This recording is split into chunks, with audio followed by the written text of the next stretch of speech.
Badger fans, am I too pessimistic with this football team? Locked On Badgers. Let's go.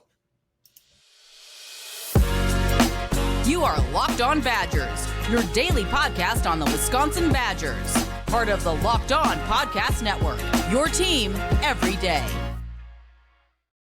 What is going on, Badger fans? Coming to you live from a hotel somewhere on the Eastern Seaboard. This is Locked On Badgers. I'm your host, Ryan Herrings. Thank you so much for tuning in. 100%. Wherever you're at, whatever you're doing, thank you. Whether it's on YouTube, whether it's on the way to work, the way home from work, maybe it's at work. That's cool too. Listen, I'm not going to tell the boss. Just be careful out there. Wherever you're watching it, wherever you're listening to it, thank you so much. Like, it means the absolute world to me.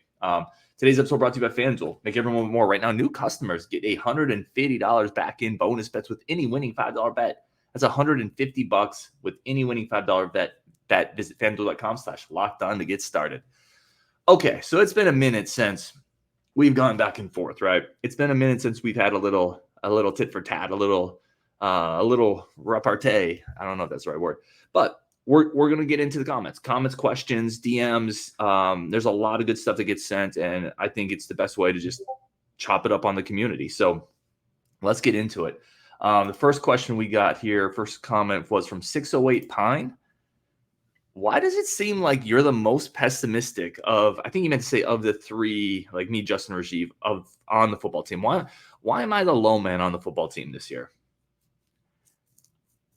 I first of all, I don't think I'm that low. Am I lower than Rajiv? Yes, of course, because he's believed with Rajiv. And am I lower than Justin? I think I'm lower than Justin as well. I still have this team hitting the over, right? I still have this team making progress.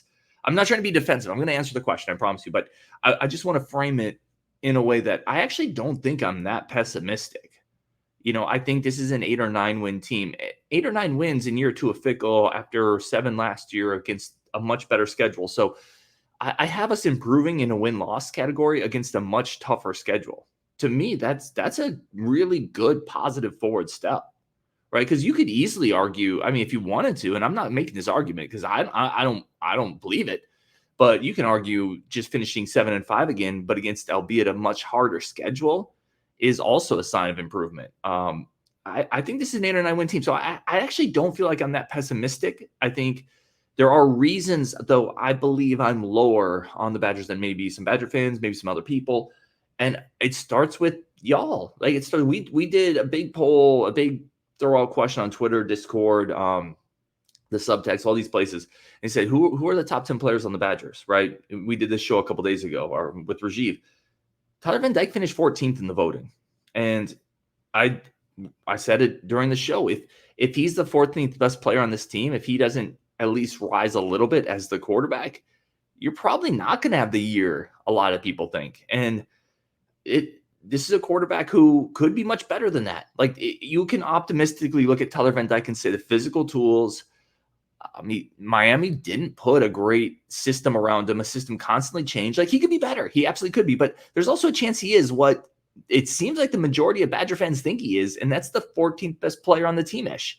And if that's the case, then you're going to be hard-pressed to win 10 games, 9 games, because in a lot of contests, you're going to be at a quarterback disadvantage if he is what a lot of Badger fans think he is. So I think that's the biggest thing. We don't know about the quarterback, and it's hard to be super optimistic heading into the season if you don't know about the quarterback, right? If the quarterback's a question, well, that's a major question. You know what I mean?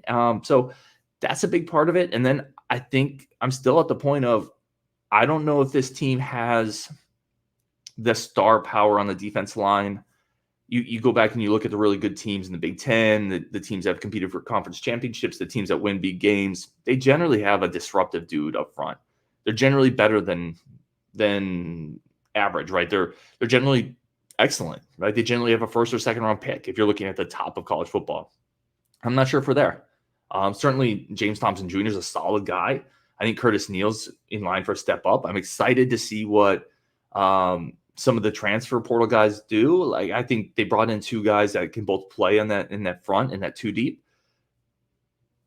Ernest Willer's going to get some reps, Dylan Johnson, but I still think it's a year away. I think it's a year or 2 away. And if your defensive line's a year or 2 away and you're not sure about your quarterback, I think you just got to be a little realistic. And to me, that means probably wins.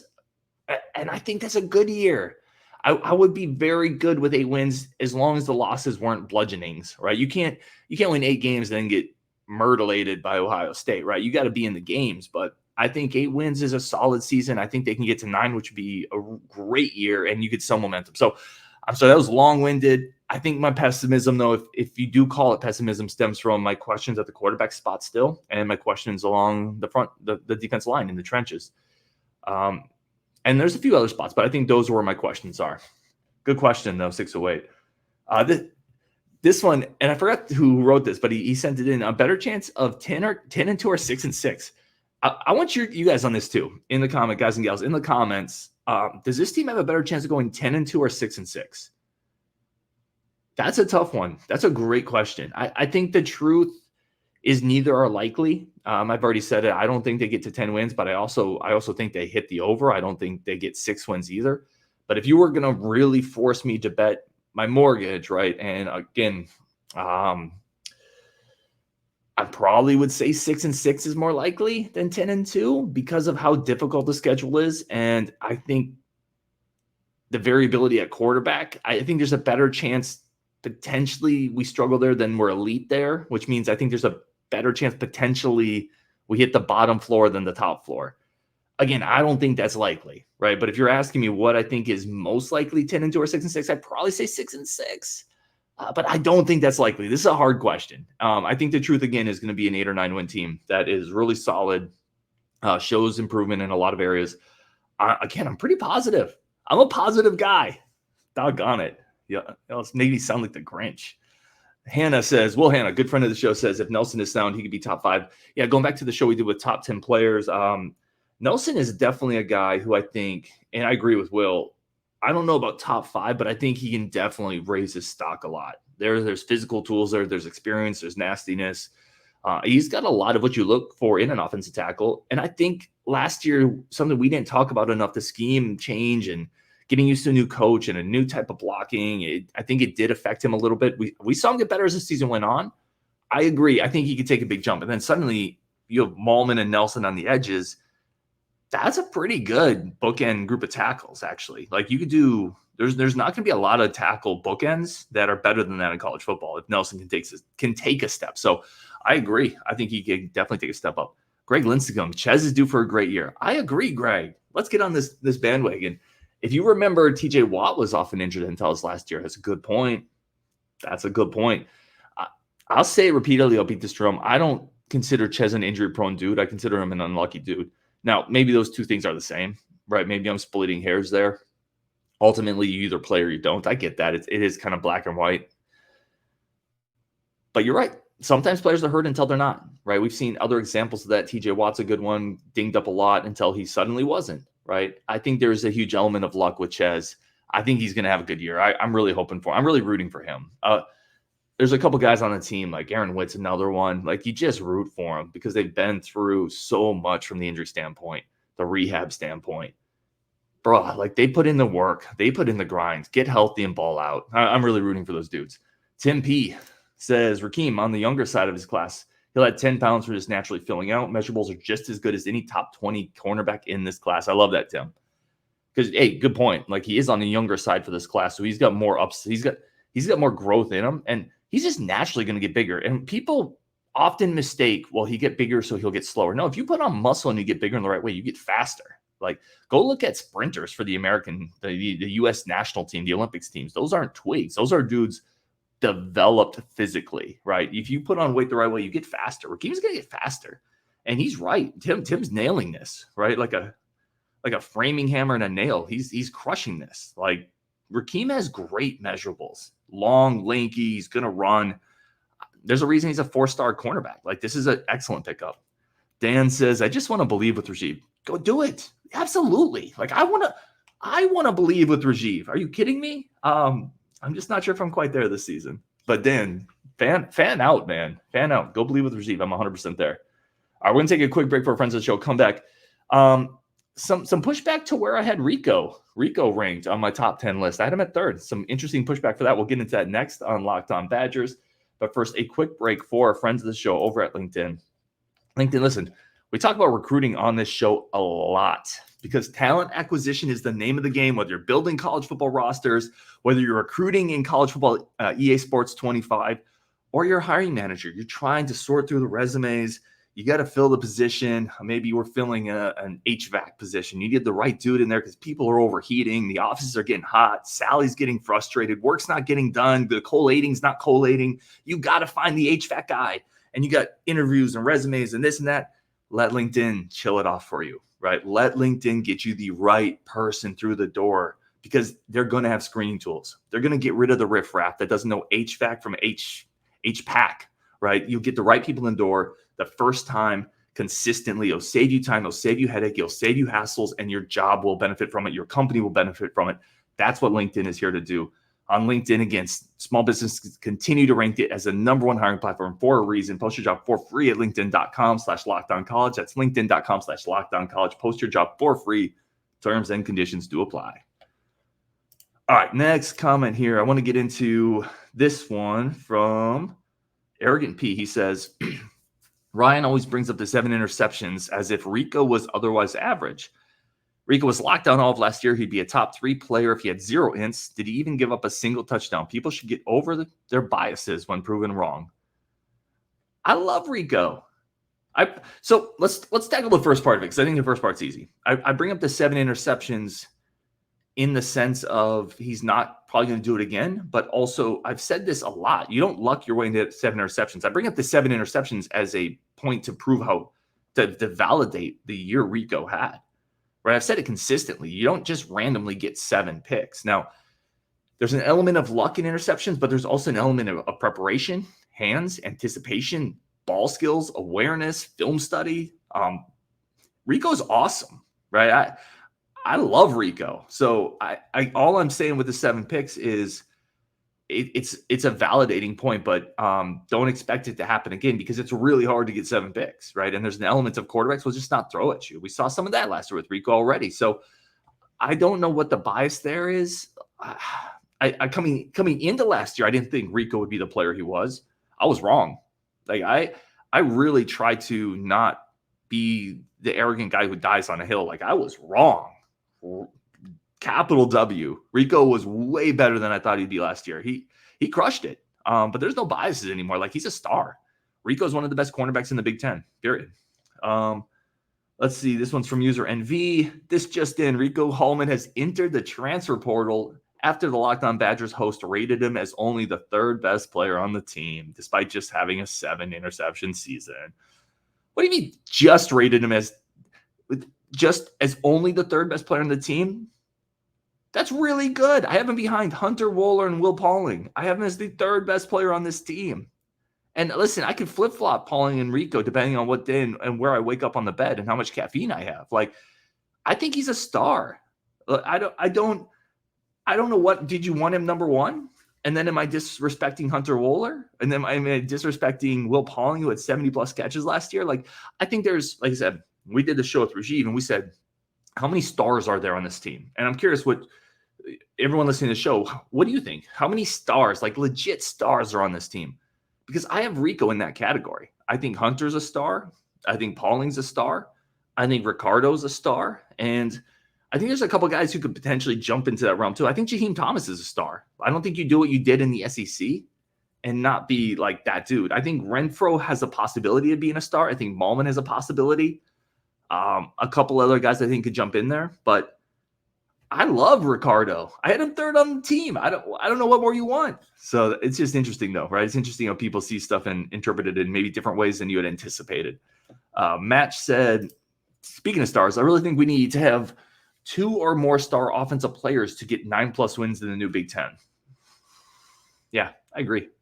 I think you need probably more than that. Yeah. And you said 2 or more. Quarterbacks, especially in our offense, needs to be one of the best players, as you guys said. That's it, right? Like that's the key. The key, right? You have to have a great quarterback if you're going to compete for championships, because you can maybe not have a great quarterback at Ohio State and compete for championships. I mean, we've seen it, right? You can do that at maybe Bama. We've seen it at Bama, but it's because the rest of their roster is so friggin' good. It's because the depth they've built up is incredible. I don't know if you can ever get quite to that point out of Wisconsin. And that's not a knock on Wisconsin. I don't think many schools can get to the point where you can win a championship or have a championship caliber team with an average quarterback because the rest of your roster is just so loaded. At Wisconsin, you got to have a great quarterback. You got to, right? And I completely agree with Match on that. You just have to have a great quarterback. All right, next one here. From Dimitri, the biggest leap we need must be Nelson. If he plays like a statue again, TBD will be eating dirt all game long. Yeah, you go back to that Washington State game, even if we don't want to, and you see like I reflexively rubbed my forehead, right? Thinking back to that game and some of the struggles Jack Nelson had. Now, that was a road game. It was at night. The crowd was loud. The offense was not settled in. Washington State had 2 edge defenders that are really good, but still, like that wasn't good enough. Nelson got better as the year went on, though. He got better as the year went on. I think he's going to be pretty good this year. I think there's a chance Nelson puts up pretty good film this year. I really do. I agree with you. He has to take a big step. And your comment actually led me into thinking, who are the three guys that need to take the biggest step from last year to this year? And I think Nelson's probably in that list, right? Because if he takes a big step up, now you're solidified at the tackles. Think about how much that does for the offense. I think TVD's the other guy, right? And now I obviously wasn't on the roster last year, but you talking about guys who have to take a step from last year to this year. Van Dyke's the obvious one. He's got to be a more consistent version than what Miami saw. And I think Bryson Green is maybe the other. And I could have gone in a lot of ways in this third spot. Let me know who you think the 3 players that need to take the biggest step from last year to this year, regardless of roster. But I think you can make the argument for Bryson Green, a guy who's brought in, but he was a little dinged up in the spring, right? Took him a little while to get going. I thought that he had some of his best moments down the stretch in the bowl game against LSU.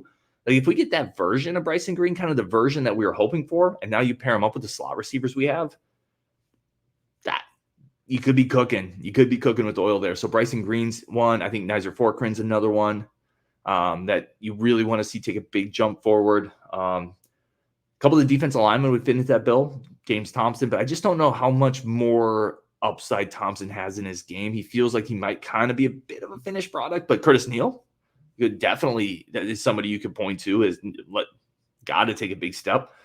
So there's a couple different guys there. I'm curious what you think on that one. Let it know in the comments, and we'll loop back to that on our next show. Tom Neesis, good friend of the show. I've met Tom. He's a great dude. Said, can you imagine what will happen when UW starts to win 10, 11 games a year? Speaking of the recruiting, like this staff can sell, right? This staff can sell. They prepare. They know what they're doing. They can market. And if you can suddenly then start marketing 10 to 11 wins, which, by the way, what does 10 to 11 wins really mean? Because this is important now. 10 to 11 wins mean in the Big Ten or the SEC means playoffs, right? So now you're marketing 10 to 11 wins, but you're marketing playoffs. You're marketing exposure. What do playoffs and exposure do? Well, that's NIL, right? Like it gives you the opportunity to be at the highest stage, the biggest stage, the most cameras, the most people. Well, that gives you the most marketability in that aspect as well. So now suddenly, if you're winning 10 to 11 games with this staff and the way this staff can sell, like right now, the staff is selling what was a 7-win team last year, and we're seeing pretty good results. If they can get to the point where they're selling a 10, 11-win season, right? And now you're putting players in position for marketing, NIL, exposure, playoffs. The sky's maybe the limit. Right. At least the limit for Wisconsin. So I'm very excited for it. That guy, Isaiah Wolf, says Mason Posa and Najee Davis not predicted to come here. Yep, some crystal ball action on those guys. Listen, Posa, we talked about it. The outside linebacker from New Mexico. I think probably will play inside, I would think, actually, but plays everywhere in Albuquerque. Really athletic. Would love to add him. Najee Davis, the big-time tight end. Think of kind of a bigger, more physical Jackson McGonan, which they really like as well. Those would be 2 really good gets. Planet guys at both of their positions on the board. And I think there's a good chance both of them end up in Wisconsin. All right, we're going to take one more quick break. We're going to come back about how concerned I am about Alabama coming in on one of our recruits. And are the coaches that we brought in maybe actually better than the ones we lost? We'll get into those questions next on Locked On Badgers. But first, a quick break for our friends of the show over at FanDuel. FanDuel remains the number one source for all of your sportsbook needs, all your sports betting needs. Listen, there's a reason I use them. They're simple. I need simple in my life. Like I just, within probably the last 4 years, learned how to make pancakes because it seemed too complicated to me. At least 2 of the last times I've made mac and cheese in a cup, like the little microwavable ones, I've messed it up. And my wife's just like, oh my gosh, just fill it up to the line, Ryan. Long story short, I need simple. FanDuel is that for me. Futures, parlay, spreads, teasers. It's all there. FanDuel.com/locked-on. And there's a great offer. New customers can get $150 in bonus bets if your $5 bet wins. So you can use that on your parlays, your teasers, your futures. So you can have fun with it. Please do it responsibly, but FanDuel.com/locked-on. That's FanDuel.com/locked-on. Enjoy your weekend. Spice them up a little bit more. FanDuel.com/locked-on. Okay. Bunch more comments here. Let's get into these. Finish them up. Let's see. Here we go.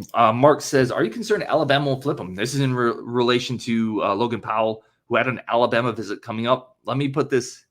No. It's a great question, but no, I don't think so. I think from everything I've been told, talking to people who I think have a pretty good feel on it, they hit a home run here. This feels like a Midwest kid who they crushed the visit. I don't think he's looking for what Alabama has to offer. I'm not that concerned. It is recruiting, so caveat it, right? You never ever know, but I think they crushed it. I don't think he's going anywhere. All right, let's go here. This is from Kerr. The change in DB recruiting is really surprising. That's been the hardest position for Wisconsin to recruit for 20 years. I know Luke Fickell is a big part of that, but I think Haynes deserves credit as well. This is going to lead into our next question, but yeah, Haynes is the underrated aspect in this that doesn't get talked about enough. Really respected coach, probably one of Luke Fickell's best hires, like bringing him in, and you can't dismiss his impact on cornerback recruiting. Also a really good coach. I think he's a home run. The other thing I would talk about is Luke Fickell can sell credibility. I talk to recruits and I talk to family members of recruits, right? Some of which makes it on the show, some of which doesn't. But when I ask them, like, what's interesting about Wisconsin, invariably it loops around to I've seen what Luke Fickell can do at Cincinnati, right? I've seen them develop. It's a huge selling point. He is street cred, right? For lack of a better term. He has street cred with coaches. He has street cred with high schools. He has street cred with players. He has street cred specifically with certain positions. So, yeah, like it is amazing what Luke Fickell's been able to come and do at the cornerback position. I think Paul Haynes is a huge part of that. I agree. This is the question we're going to loop into from Dimitri, good friend of the show. I think the coaches Fickell recently hired are actually better than the ones he lost. I love this question. I would say I feel really good about the offensive line switch.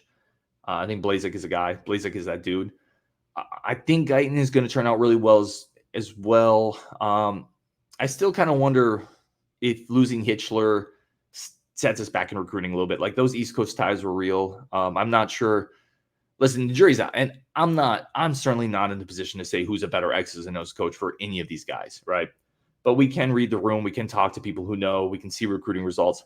I don't think this is certainly not taking a step back as a staff holistically. And I think there's a pretty good chance the staff potentially takes a step forward here. So I agree with you, Dimitri. I think obviously the jury will tell, time will tell. But yeah, I feel pretty good about the composition of the staff as a whole right now. Although I do kind of still wonder, from maybe just more of a recruiting standpoint, which isn't always the best way to look at it. But I still kind of just wonder if you had held on to Hitch, kind of what this might look like. But I hear you. Alien Space says, Moise Tankara, similar to Quintus Cephas, recruiting-wise from high school, potential steal, ? Alien Space, man, thank you for always commenting and really contributing to the community. I think in some ways, but I think Quintez was a little more compact, a little more physical, a little more contested catch guy, a little more, I'm going to give you the slant, you're going to box a guy out like a slot slant or like a slot fade, something. You're just going to box a guy out and out physical him. More in the Anquan Bolden mold, whereas I think Tankara is a little longer, probably a little faster, more of a jump ball guy. So they're both bigger boundary type receivers, right? But I think the way they do it is different. To your second point, though, potential steal, yeah, I think both slot into that category. You know, Cephas was a basketball guy from an area didn't get a ton of attention, blew up a little bit kind of late. Tankara, I am surprised he doesn't have more offers. So on that point, I agree with you. They both feel like kind of potential steals for me.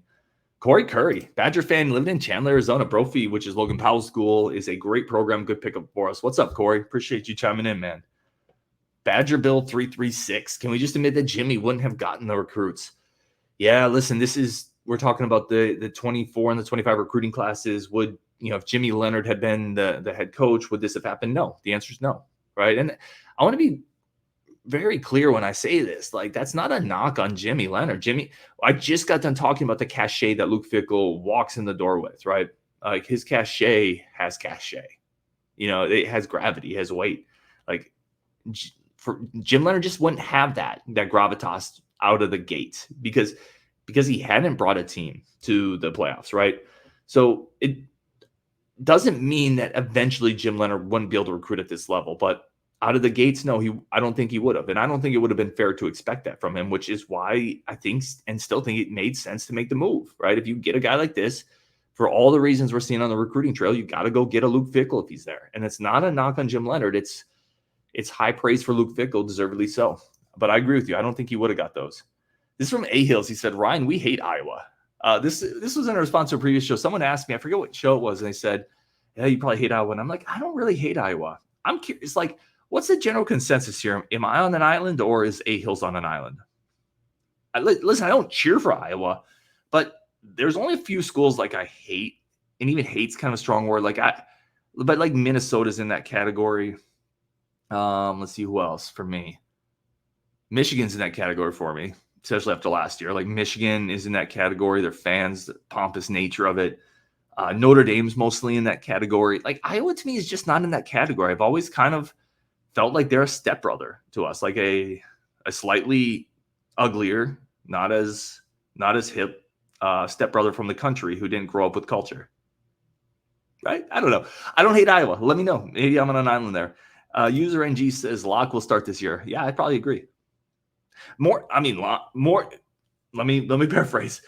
Mostly just because players get hurt too, right? I think there's how many years have we needed the number 2 quarterback? Maybe that's taking the cheap way out of this answer. But yeah, I think he does start this year because I think eventually people get hurt and you need depth, you need backups. Would it shock me if he starts and it's not because of an injury? No, it's not going to shock me because we've talked about this a million times. There's a wide range of outcomes for Tyler Van Dyke, and it could be really good. And I tend to think he's going to be better than not. So I want to be clear, I'm not pessimistic on him, but there's a non-zero chance that he's inconsistent and at some point the coaching staff turns to Locke, right? There's a reason why a guy with his arm strength isn't in the NFL yet. And it's been because of inconsistencies. Not all his fault, but some of it is. So no, it wouldn't shock me if Locke starts this year either. Last question here. I brought up that I like Domino's. Terminally Chill says, gross. Who willingly eats Domino's? Listen. They have banging food. I don't care. Like, I don't care what people think. Domino's does comfort food, right? Like the tater tots with like cheese and bacon. Like, stop it, right? You get the cheesy bread stuffed with jalapenos and cheese, and you dip that in some marinara. Like, that's a banger. I don't know. Domino's is good. I'm sorry. Like, it's not elevated food here. I'm not serving that at like a date to impress impress anybody I'm trying to impress, but it's solid food, man. All right, that is episode 1 and from the hotel. We got a couple of these this week because I am on travel, but do appreciate everybody. Thank you so much. On Wisconsin, and we'll talk tomorrow.